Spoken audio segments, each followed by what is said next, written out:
Welcome to a special edition of the Darden Admissions podcast. I'm your host, Brett Twitty, and you are listening to a new episode. So in this episode of the podcast, we're going to travel back in time to last weekend here at the University of Virginia to finals exercises.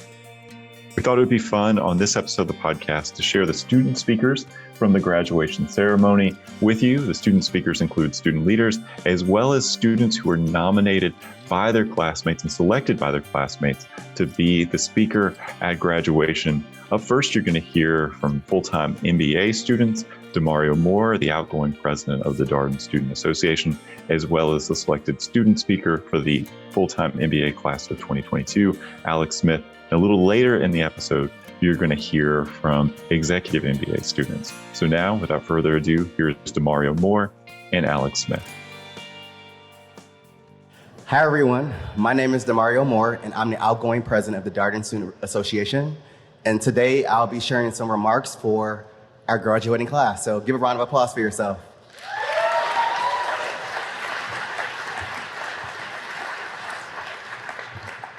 So Roy T. Bennett once said, "Your hardest times often lead to the greatest moments of your life. Keep going. Tough situations lead to the greatest moments of your life." When I reflect on my life, there have been several hard times, but each of them has led to a life-changing moment. There are two that I'll focus on today. The first is centered around my upbringing in Detroit. I grew up low income in a single-family household with my mom and three of my siblings. Watching my mom juggle multiple jobs to provide for us was very difficult to witness. However, it taught me the value of grit and resilience. My superwoman, she motivated me not only to land my first job at 14, but to become the first person in my family to attain a college degree.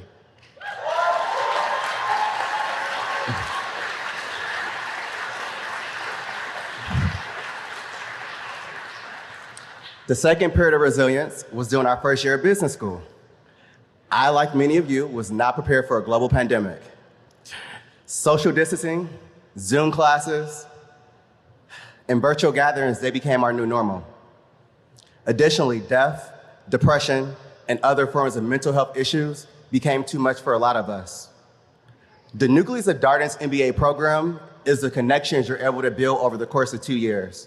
Therefore, not having the full in-person experience we all dreamed of, it hurt us. However, we persevered and we thought of new ways to get together. Whether it was getting together in a Huntington field in small pods of 15, cheering our classmates on, competing in the drag show over Zoom, or going with humans of Darden and having small dinners. I mean, let's think about it. We wanted to be together so bad that we drove over 2 hours to Danville to get the first dose of the COVID vaccine.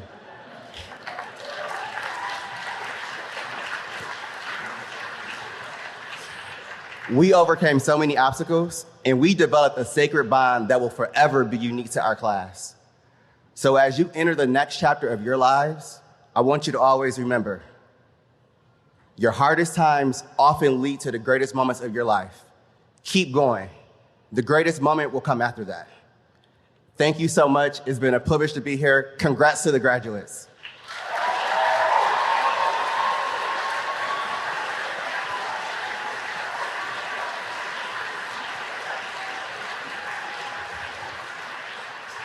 So, the moment that many of us have been waiting for, I have the honor of introducing our next student leader, who's our speaker, who was elected by the Full-Time MBA class. I'm happy to say that he also is a Detroiter. I met him during my first week here at Darden, and we went to Moe's Barbecue, and we had a long conversation and talked about our history and what we wanted to do here at Darden. And we made a commitment, and he said to me, "Let's change this place." And this person did just that. So everybody, please help me give a warm welcome to my brother and my friend, Alex Smith.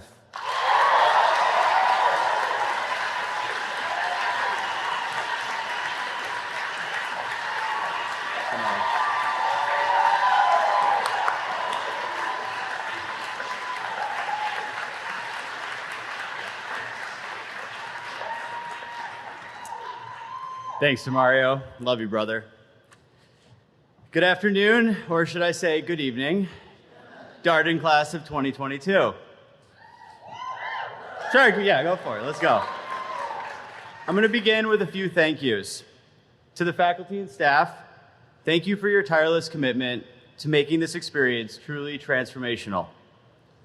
To my classmates, thank you for being exceptional, compassionate, and determined. And to my international classmates, thank you for sharing your perspectives in a way that continue to make this world feel that much smaller. And lastly, to the families, both chosen and given, especially my family. We are here today because of the unconditional love and support that you have given us. Thank you.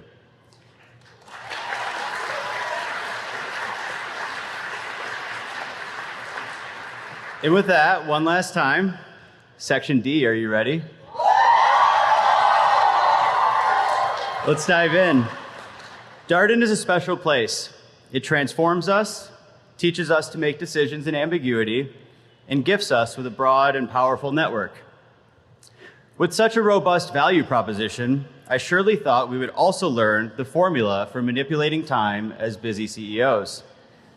I mean, each year, Darden pulls together 400 exceptional students, intelligent, thoughtful, intent on leaving their mark. We learn synergistic frameworks and financial models, and do stakeholder analyses until we are repeating the words stakeholder and map in our sleep. Alas, in typical Darden fashion, the lesson on controlling time was probably buried in the 20-page econ tech note that no one read. Humor me for a second. If you had the superpower of influencing time, what would you do with it? Would you slow time down to elongate the joyous feelings of deep connection that flood you during a Darden Stories event? Or would you speed up time, maybe like the morning after TNDC? Of course, we do not have this superpower, or do we? Next week, we will jet off across the world and into our new lives in the proverbial ivory towers of big business or the bullpens of the next unicorn startup. We will draft pitch decks late into the night, spin financial models that ultimately get moved to the appendix, and attend meeting after meeting that probably could have been an email. Through this, we will inevitably long to change the speed of time. And this, my friends, is where I have some great news. We've got the wrong goal. Instead of manipulating time, we should seek to squeeze every bit out of the time we are given by being mindful and intentional. Here's a playbook for making the most of each minute. Playbook idea 1, use discomfort as a push. I used to be paralyzed by fear. I was terrified of being gay and of being an addict. Fast forward 8 years, and these two traits have become two things I'm not only the proudest of, but also two things that have brought unmeasurable joy into my life. Being openly gay gave me the man of my dreams.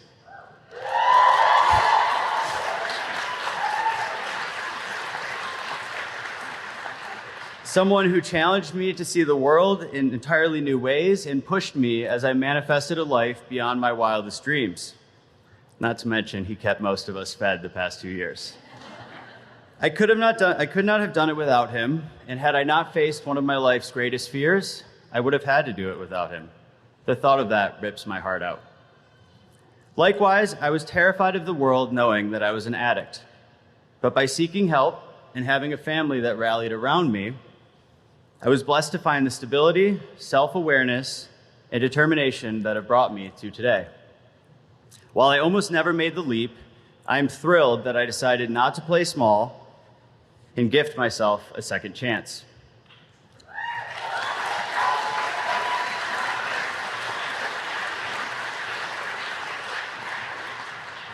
I offer these examples not to dwell on the struggles of the past, but to inspire us for the challenge of the future. When faced with fears, we can do two things: run through or run away. I hope you'll remember to run through, because you never know what amazing life is waiting for you on the other side. Someone once said, your fears, worries, and false beliefs do not keep you safe, they keep you small. Which brings me to playbook idea number 2. Stop playing small. Remember those times in class when you stayed silent, convinced your point wasn't smart enough, only to have someone else make the exact same point and get a nod of confirmation from the professor in the class? Me too. This is playing small, and I'm reminding us to stop it. Some of my most memorable learning experiences at Darden came when I raised my hand, stated a crisp response, and heard, anyone else want to chime in? Those moments make life interesting and worthwhile. If we play small, we lose one of life's most valuable experiences, being wrong. We must be wrong, and we must own being wrong to grow. So day one at your new job, be okay with being wrong. And hey, if it backfires, call me. I'll try to cheer you up. Lastly, playbook idea 3, extinguish regrets. Take a second and think back on something you regret. My guess is that it's something you didn't do. Inaction regrets are the ones that nag at us the most. Research shows that inaction regrets fall into one of 2 categories, boldness or connection. Boldness regrets encompass not taking that trip, not advocating for someone else in a tense moment, or not telling that cute guy how you truly feel. Connection regrets are just that, not taking the steps to connect with people on a deeper level. Oftentimes, this inaction is the result of a desire to avoid the feelings of disappointment and shame that accompany failure. But those feelings can be powerful guideposts. Ultimately, we act in accordance with the feeling we are seeking to avoid the most. So, when faced with the risk of failure or the profound sadness of regret, which will we choose? Well, if we can shift our perspective on failure, stop seeing it as a catastrophic embarrassment or a complete negation of our value, we've all been there, and instead look at it as an opportunity for growth, we'll find it that much easier to be bold. The next time you are faced with this dilemma, I hope you remember how bold you can be. You took a chance on yourself, probably like me, took the GMAT 5 times, and wrote that Darden application. Look at you now. We are all capable of making the most of our time on this planet. If we remind ourselves daily of this playbook, then maybe our dreams of the life we hope to create will not seem so far-fetched. We can stop running in place and get where we want to go. I mean, had you told me 10 years ago that I would be an out, married, gay man who was 8 years sober and graduating from one of the world's premier MBA programs, I probably would have checked you into rehab. But here I am.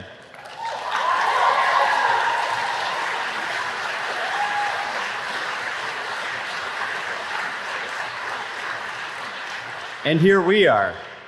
We are all living those dreams that we had years ago, and we are on the precipice of achieving the dreams we carry with us now. Congratulations, Darden Class of 2022. Love and light to you all.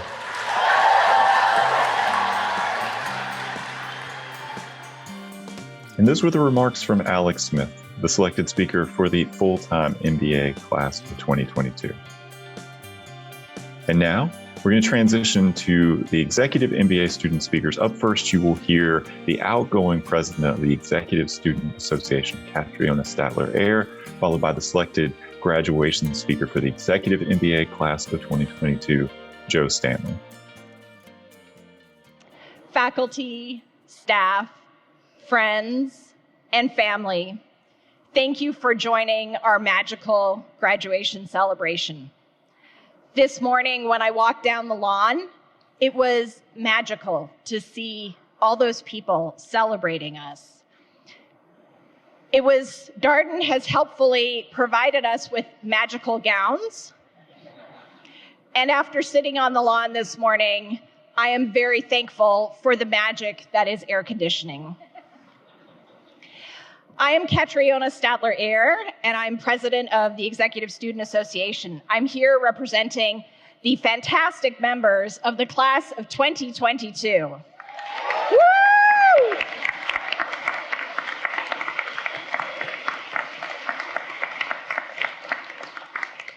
As a class, we chose to say yes. We said yes to going back to school at the start of a pandemic, to learn new skills, to further our learnings, and to expand our horizons. We said yes to learning hard things, like finance and DA. Sorry, no, I actually really like operations.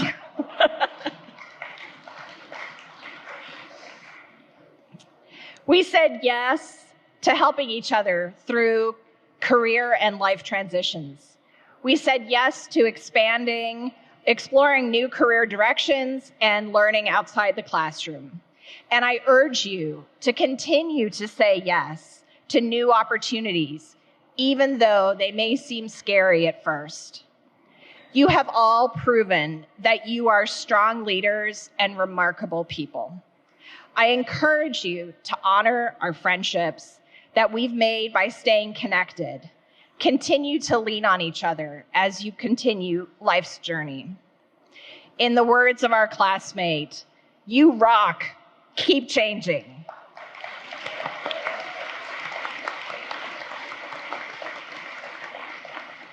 And now allow me to introduce Joe Stanley, our elected class speaker.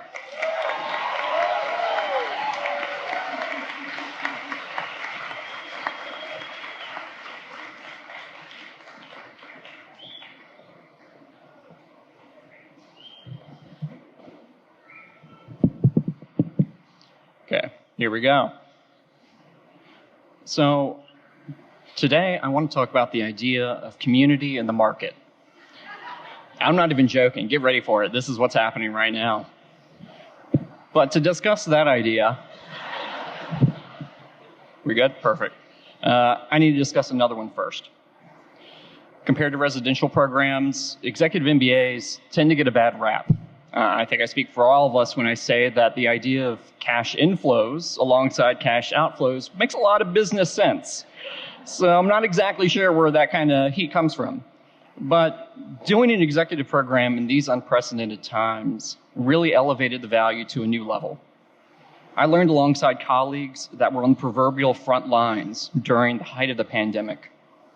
I learned from others that had previously been on literal front lines, now coordinating the U.S. response to global conflicts.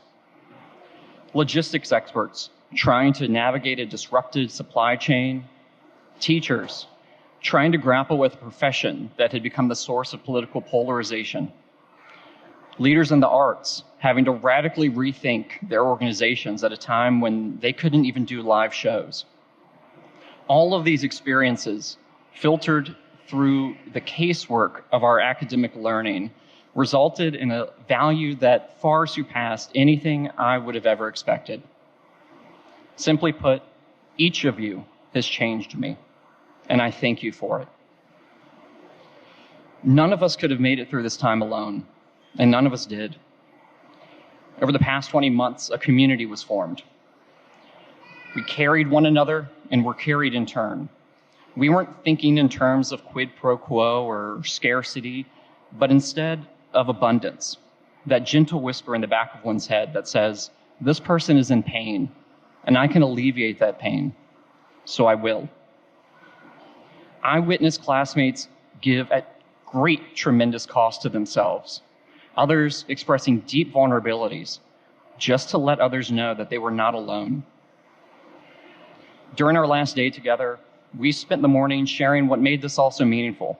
And as Catriona kind of joked earlier, it wasn't complex decision trees, it wasn't VC method valuation. Okay, maybe that's not really a surprise.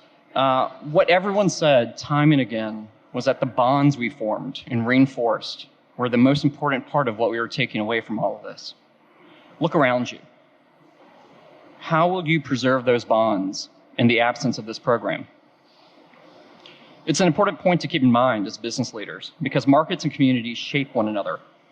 I once was speaking with the members of an Amish community who explained their rationale for why they don't use insurance. Insurance may provide superior risk mitigation on a personal level, but it erodes the type of mutual aid that is the bedrock of their community. And while I don't suspect anyone in this audience is particularly clamoring to go adopt the Amish lifestyle, that point may nonetheless resonate. I say that because in America, even before the pandemic, we're becoming lonelier. Studies have shown more Americans feel isolated, our average number of close friends has declined, And we're seeing a continued rise in the rate of depression globally. These trends have clear origins from our built environments, commercialization of politics, terrifying forecasts of global climate change, and as Dean Beardsley noted earlier, the impacts of social media. I posit much of this isolation stems fundamentally from commercial activities eroding systems of community, the great powers of the market being wielded without true care. This erosion leads to a scarcity mindset, born of equal parts fear and despair, a mindset which encourages further isolation and distrust, seeing the world as a zero-sum game to be won, and left unchecked, has come to threaten some of the most foundational values of our republic. Now, I'm sure the tone of the speech isn't exactly what you're expecting, but in the face of all of this, I'm optimistic. Because just as markets can erode the bonds of community, they can enhance them. They can serve as the foundation for multiple communities to interact. And just as markets shape communities, communities shape markets. Communities such as our own. A classmate was kind enough to share one of the first speeches given within this institution, commemorating the formation of Darden. And it's clear from the writings that our community came from the need for a local place of learning to cultivate the next generation of leaders, teaching them not simply to do well, but to do good. And it's that last bit that invalidates the scarcity mindset for me.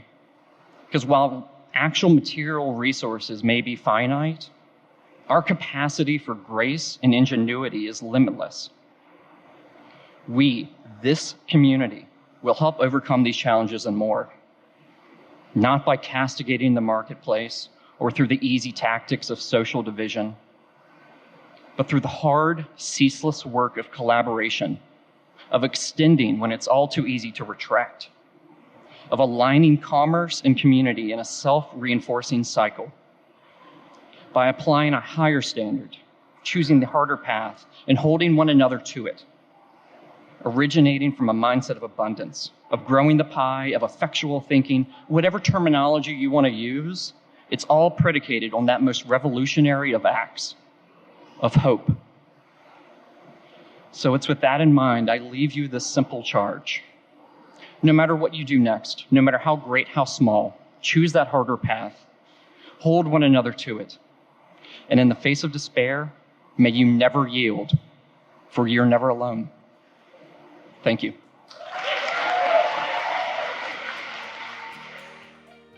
And that was our special edition spotlight on finals exercises here at the Darden School of Business. I hope you enjoyed hearing from the student speakers.